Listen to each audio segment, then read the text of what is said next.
To make a coil pot, you need to start with a base. You have two options. You can take a coil and you can spiral it to make your bottom and then smooth it out. Or you could make a flat piece of clay and cut out a circle. I used a lid to a yogurt container. But whatever you do, you don't want it to be too thin so it doesn't break. So give it a little bit of thickness. And you also want to write your name on the bottom. Now, tools for this are you're going to need slip, and I use a toothbrush. So slip is glue for clay. I'm going to take my flat piece of clay.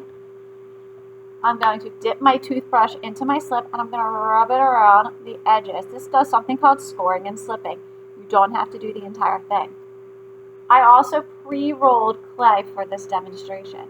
I'm going to take my first coil and I'm going to put it around the outside rim. So it's on top of the clay like this, not next to it. Once I go around all the way, I'm going to score and slip, and I'm going to put another layer of clay like this. When I get to the end of that clay, I'm going to score and slip. And every time you do it, push it down just a teeny tiny bit. Now, you can see my clay ended right here. That's where the coil ended. I'm going to make my new coil do something called kiss it. Mwah!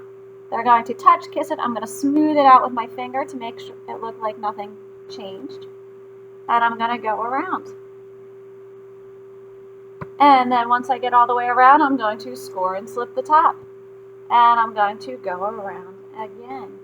Once I get to where the scoring and slipping has stopped, I'm going to score and slip, you guessed it, again. Once I get to the end of that coil, give everything a nice little pinch, not too hard because you don't want to thin it out.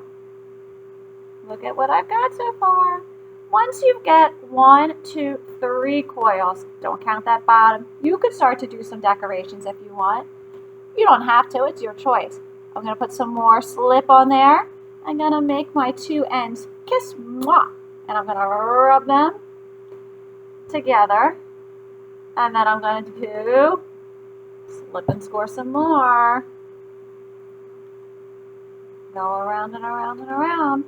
You can make it as tall as you want, but when you're done, you're going to give everything a little bit of a pinch to lock it all together.